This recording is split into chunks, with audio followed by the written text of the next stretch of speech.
Hello my dear friends, welcome back. This is Venkatesh Mugli, full stack developer. ఈ వీడియోలో మనం React 19 లో introduce చేసిన న్యూ ఫీచర్స్ ని ప్రాక్టికల్ గా కోడ్ లో నేర్చుకోబోతున్నాం. Let's get started.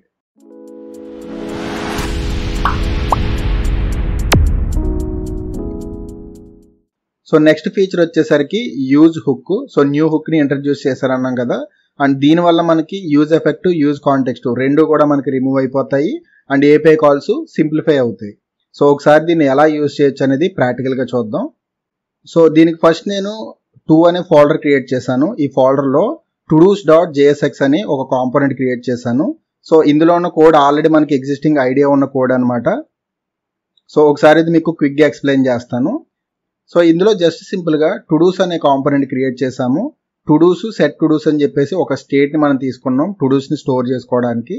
And to-dos సంబంధించిన ఫెచ్ ఏపీఐ కాల్ చేయడానికి ఫెచ్ టుడూస్ అనే ఫంక్షన్ క్రియేట్ చేసి ఈ ఫెచ్ అనే మెథడ్లో ఏదైతే ఏపీఐ ఎండ్ పాయింట్ ఉందో ఆ ఎండ్ పాయింట్ని ఇక్కడ ఇచ్చాము అండ్ వచ్చిన డేటాని ఈ సెట్ టుడూస్లోకి సెట్ చేస్తున్నాము. అండ్ యూజ్ ఎఫెక్ట్లో ఇనీషియల్గా ఈ ఫంక్షన్ని కాల్ చేస్తున్నాము. దీనివల్ల ఏపీఐ కాల్ జరిగి డేటా అనేది ఈ టుడూస్లో సెట్ అవుతుంది. సెట్ అయిన డేటా ఇక్కడ మనం టుడూస్ని రెండర్ చేస్తున్నాం. ఒకసారి ఈ టుడూస్ని ఇక్కడ అవుట్పుట్లో చూద్దాం. సో ఇక్కడ సెకండ్ కామెంట్ తర్వాత టుడూస్ని ఇంపోర్ట్ చేసుకుంటున్నాను. సో ఇక్కడ టాప్లో ఇంపోర్ట్ చేసుకొని ఇక్కడ యూజ్ చేస్తున్నాము. ఒకసారి దీన్ని సేవ్ చేయండి. అలానే Ctrl+J ప్రెస్ చేసి టెర్మినల్లో npm run dev అని చెప్పేసి రన్ చేయండి. సర్వర్ రన్ అవుతుంది. సో ఇక్కడ 5173 పోర్ట్లో సర్వర్ అనేది రన్ అయింది. ఒకసారి బ్రౌజర్లో దీన్ని ఓపెన్ చేద్దాం. సో ఇక్కడ అవుట్పుట్ చూస్తే మనకి ఇక్కడ ఏదైతే హెడ్డింగ్ ఉందో సేమ్ హెడ్డింగ్ ఇక్కడ డిస్ప్లే అయింది. అలానే ఈ టోటల్ టుడూస్ ఏవైతే ఉన్నాయో అందులో ఉన్న టైటిల్ని మనం ఇక్కడ డిస్ప్లే చేస్తున్నాము. సో టుడూస్ అనేవి మనకి ఇలా డిస్ప్లే అవుతాయి అనమాట. సో ఇది జనరల్గా ఇంతకు ముందు మనం రియాక్ట్ 19కి ముందు చేసే ప్రాసెస్. సో దీన్ని మనం రియాక్ట్ 19లో ఎలా సింప్లిఫై చేయొచ్చు అండ్ దీంట్లో మనం యూజ్ అనే హుక్ని ఎలా యూజ్ చేసి దీన్ని సింప్లిఫై చేయొచ్చు అనేది చూద్దాం. సో దీనికి ఫస్ట్ ఎగ్జిస్టింగ్ todos.jsx ఉంది కదా, దీన్ని కాపీ చేస్తున్నాను. కాపీ చేసి టుడూస్ విత్ యూజ్ అని చెప్పేసి ఫైల్ నేమ్ని చేంజ్ చేస్తున్నాను. అలానే ఇక్కడ ఫంక్షన్ నేమ్ కూడా టుడూస్ విత్ యూజ్ అని చెప్పేసి చేంజ్ చేస్తున్నాను. అండ్ ఈ ఫంక్షన్ ఇక్కడ మనం యూజ్ చేద్దాం. అలానే టాప్లో ఇంపోర్ట్ చేసుకోవాలి. ఒకసారి దీన్ని సేవ్ చేయండి. సో అవుట్పుట్ చూస్తే మనకి ఎలాంటి చేంజ్ లేదు, సేమ్ అవుట్పుట్, ఎందుకంటే మనకి ఎలాంటి కోడ్ చేంజ్ చేయలేదు. ఇప్పుడు ఒకసారి కోడ్ని చేంజ్ చేద్దాం. సో ఇందులో ఫస్ట్ స్టెప్ ఏంటంటే ఫెచ్ టుడూస్ ఉంది కదా, దీన్ని మనం బయటికి మూవ్ చేయాలి. నెక్స్ట్ యూజ్ ఎఫెక్ట్ ఉంది కదా, ఇది ఇంకా అవసరం లేదు మనకి. అలానే యూజ్ ఎఫెక్ట్ ఇంపోర్ట్ కూడా మనకు అవసరం లేదు. అండ్ ఇక్కడ సెట్ టుడూస్ అని చెప్పేసి చేస్తున్నాం కదా, ఇది కూడా అవసరం లేదు. జస్ట్ సింపుల్గా రిటర్న్ టుడూస్ అని చెప్పేసి ఇక్కడ నుంచి వచ్చే డేటాను మనం రిటర్న్ చేయాలి. అలానే ఇక్కడ సెట్ టుడూస్ కూడా మనకు అవసరం లేదు, ఇది రిమూవ్ చేస్తున్నాను. ఇక్కడ టుడూస్ ప్రామిస్ అని చెప్పేసి ఇవ్వాలి. అండ్ ఈ ప్రామిస్లోకి ఈ ఫెచ్ టుడూస్ ఉంది కదా, దీన్ని మనం డిఫాల్ట్ వాల్యూ కింద ఇక్కడ ఎగ్జిక్యూట్ చేయాలి. సో ఇది ఏం చేసిద్దంటే ఇక్కడ ఏదైతే మనం ఫంక్షన్ రాసామో ఈ ఫంక్షన్ సంబంధించిన ప్రామిస్ అనేది ఇందులో స్టోర్ చేసుకుని ఉంచుకునిద్ది అనమాట. సో ఈ ప్రామిస్ని మనం నెక్స్ట్ యూజ్ హుక్ యూజ్ చేసినప్పుడు మనకి ఎగ్జిక్యూట్ అవుతుంది. సో ఈ టుడూస్ని డిస్ప్లే చేసే కోడ్ ఏదైతే ఉందో ఈ కోడ్ని వేరే కాంపోనెంట్కి మూవ్ చేస్తున్నాను. అంటే దీనికి పైన ఇంకో ఫంక్షన్ క్రియేట్ చేస్తున్నాను టుడూస్ అని చెప్పేసి. సో ఇందులో రిటర్న్ స్టేట్మెంట్లో ఎంప్టీ ట్యాగ్ తీసుకొని ఇందులో పేస్ట్ చేస్తున్నాను. సో ఇప్పుడు మనకి టుడూస్ కావాలి కదా, సో ఈ టుడూస్ ఎక్కడి నుంచి వస్తాయి, మనం కాల్ చేసిన ఈ పర్టికులర్ ఏపీఐ కాల్ నుంచి రావాలి. సో దీనికి ఫస్ట్ ఇక్కడ టుడూస్ని యూజ్ చేద్దాం. అండ్ ఇందులోకి ఈ టుడూస్ ప్రామిస్ ఉంది కదా, దీన్ని పాస్ చేయాలి. సో ఈ పాస్ చేసిన ప్రామిస్ని ఇక్కడ మనం ప్రాప్ కింద తీసుకోవాలి. ఇక్కడ టుడూస్ అని చెప్పేసి సేమ్ ఇక్కడ ఏదైతే వేరియబుల్ యూజ్ చేసామో సేమ్ అదే ఇక్కడ ఇచ్చి యూజ్ అనే హుక్ని మనం ఇంపోర్ట్ చేసుకోవాలి. ఇది మనకి రియాక్ట్ నుంచి వచ్చింది. ఇందులో ఈ టుడూస్ ప్రామిస్ ఉంది కదా, దీన్ని ఇక్కడ ప్రొవైడ్ చేయాలి. సో దీనివల్ల మనకి ప్రామిస్ ఏదైతే ఉందో అది మనకి ఎగ్జిక్యూట్ అయ్యి ఫైనల్ డేటా అనేది ఇక్కడ వచ్చింది అనమాట. సో ఈ డేటా మనకి ఎగ్జిక్యూట్ అయ్యే ముందు లోడింగ్ అనేది డిస్ప్లే చేయాలి. సో దానికి సస్పెన్స్ అనే కాంపోనెంట్ని మనం యూజ్ చేయాలన్నమాట. అంటే డైరెక్ట్గా టుడూస్ని రెండర్ చేయకుండా మనకి ఎప్పుడైనా ప్రామిస్ ఉన్నప్పుడు ఏపీఐ కాల్స్ ఉన్నప్పుడు వాటిని సస్పెన్స్ అని చెప్పేసి ఈ పర్టికులర్ కాంపోనెంట్లో పెట్టాలి. సో సస్పెన్స్ రియాక్ట్ నుంచి ఇంపోర్ట్ చేసుకుంటాం. ఇందులో ఫాల్ బ్యాక్లో H2 అని చెప్పేసి లోడింగ్ అని చెప్పేసేస్తున్నాను. అంటే ఏపీఐ కాల్ జరిగేటప్పుడు టైం పట్టుద్ది కాబట్టి సో ఈ టైంలో మనకి లోడింగ్ని డిస్ప్లే చేసి వన్స్ డేటా వచ్చిన తర్వాత ఈ టుడూస్ని మనం రెండర్ చేయొచ్చు. సో ఇప్పుడు ఒకసారి దీన్ని సేవ్ చేయండి. సో సేవ్ చేసి ఒకసారి పేజ్ రిఫ్రెష్ చేస్తే మనకి ఇనిషియల్గా ఇక్కడ లోడింగ్ చూపించిద్ది. వన్స్ లోడ్ అయిన తర్వాత డేటా అనేది వచ్చింది అనమాట. అంటే మన నెట్వర్క్ స్పీడ్ బట్టి ఈ లోడింగ్ అనేది చూపించింది.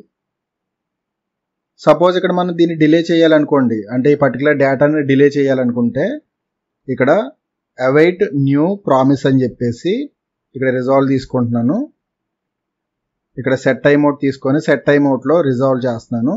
అది కూడా 2 seconds తర్వాత, అంటే 2 seconds డిలే ఇచ్చి దాని తర్వాత ఏపీఐ కాల్ని ఇక్కడ నేను చేస్తున్నాను. తర్వాత ఆటోమేటిక్గా డేటా అనేది వచ్చింది. సో ఈ డిలే అనేది కూడా ఇంటెన్షనల్గా చేస్తున్నాను అనమాట, జస్ట్ మీకు లోడింగ్ డిస్ప్లే చేయడం కోసం. సో ఇప్పుడు మళ్ళీ పేజ్ రిఫ్రెష్ చేస్తున్నాను. ఇప్పుడు చూడండి లోడింగ్ 2 seconds పాటు డిస్ప్లే అవుతుంది. వన్స్ డేటా వచ్చిన తర్వాత మీకు డేటా అనేది డిస్ప్లే అవుతుంది అనమాట. సో ఇది జస్ట్ మీకు సిమ్యులేషన్ పర్పస్ మాత్రం పెట్టాను. సో ఇది కామెంట్ చేస్తున్నాను. సో మన నెట్వర్క్ స్పీడ్ బట్టి లోడింగ్ అనేది డిస్ప్లే అవుతుంది. సో నెట్వర్క్ స్పీడ్గా ఉంటే స్పీడ్గా వచ్చేది అనమాట. సో ఇది మనం React 19లో ఏపీఐ కాల్స్ చేయడానికి యూజ్ చేయాల్సిన బెస్ట్ మెథడ్ అనమాట. ఇందులో జస్ట్ సింపుల్గా మనం చేసింది ఏంటంటే ఈ యూజ్ అనే హుక్ ఉంది కదా, ఈ హుక్లోకి ఈ ప్రామిస్ని పాస్ చేసామన్నమాట. ఇది కూడా డైరెక్ట్గా పాస్ చేయకూడదు. ఇలా స్టేట్ని క్రియేట్ చేసి ఆ స్టేట్లో ప్రామిస్ని స్టోర్ చేసి ఆ స్టోర్ చేసిన ప్రామిస్ని మనం ఇక్కడ పాస్ చేయాలన్నమాట. సో ఇలా మాత్రమే మనకి ఇది ఎగ్జిక్యూట్ అవుతుంది.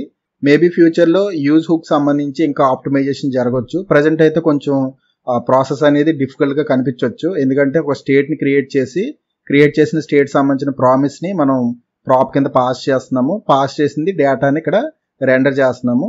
మేబీ ఇది బిగినర్స్కి కొంచెం డిఫికల్ట్గా ఉండొచ్చు. సో ఫ్యూచర్లో వాళ్ళు సింప్లిఫై చేసే ఛాన్స్ ఉంది, బట్ ప్రజెంట్ అయితే ప్రాసెస్ ఇదనమాట. సో మీకు యూజ్ హుక్ని ఎలా యూజ్ చేయొచ్చు అనేది క్లియర్ ఐడియా వచ్చింది అనుకుంటున్నాను. సో టు డూస్ లానే పోస్ట్ అని చెప్పేసి పోస్ట్లు కూడా నేను సిమిలర్ కాంపోనెంట్ క్రియేట్ చేశాను అనమాట, సేమ్ కోడ్ కాపీ చేసి. జస్ట్ ఓన్లీ డిఫరెన్స్ ఏంటంటే ఇక్కడ ఎండ్ పాయింట్ ఉంది కదా, ఎండ్ పాయింట్ అనేది టు డూస్లో మనకి /to-dos ఉండిద్ది, అండ్ ఇక్కడ మనకి /post ఉండిద్ది అనమాట. సో పోస్ట్ సంబంధించిన డేటా తెచ్చుకోవడానికి. అండ్ ఈ పర్టికులర్ ఫెచ్ పోస్ట్ ఉంది కదా, దీన్ని ఈ పోస్ట్ విత్ యూజ్ అనే కాంపోనెంట్లో ఈ స్టేట్లో నేను స్టోర్ చేస్తున్నాను. ఈ ప్రామిస్ని ఈ పోస్ట్ అని చెప్పేసి ఈ కాంపోనెంట్కి ప్రాప్ కింద పాస్ చేస్తున్నాను. పాస్ చేసింది ఈ యూజ్ హుక్లోకి నేను ప్రామిస్ కింద పాస్ చేసి ఈ పోస్ట్ని ఇక్కడ నేను రెండర్ చేస్తున్నాను అనమాట. సో దీనికి సేమ్ ప్రాసెస్, జస్ట్ ఈ పర్టికులర్ ఎండ్ పాయింట్ వచ్చేసరికి ఇది ఒక్కటే డిఫరెన్స్. అక్కడ టు డూస్ ఉండిద్ది, ఇక్కడ పోస్ట్ ఉండిద్ది అనమాట. సో దీన్ని కామెంట్ చేసి పోస్ట్ని ఇక్కడ నేను రెండర్ చేస్తున్నాను. సో ఇక్కడ టాప్లో పోస్ట్ విత్ యూజ్ అని చెప్పేసి దీన్ని ఇంపోర్ట్ చేసుకున్నాను. అలానే ఇక్కడ దీన్ని యూజ్ చేస్తున్నాను. ఒకసారి దీన్ని సేవ్ చేయండి.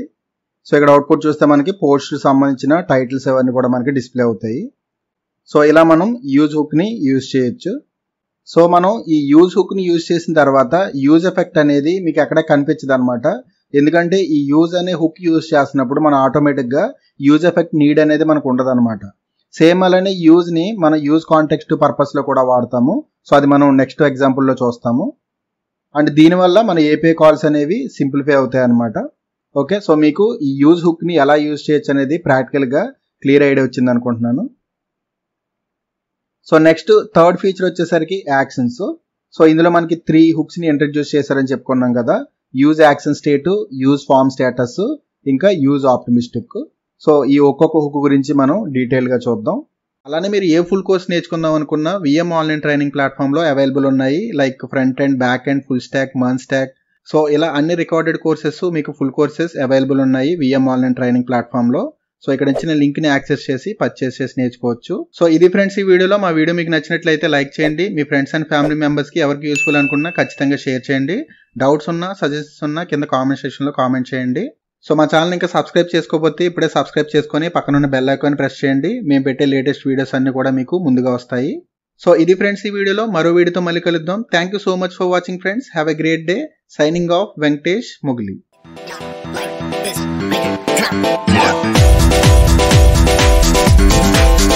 Drop.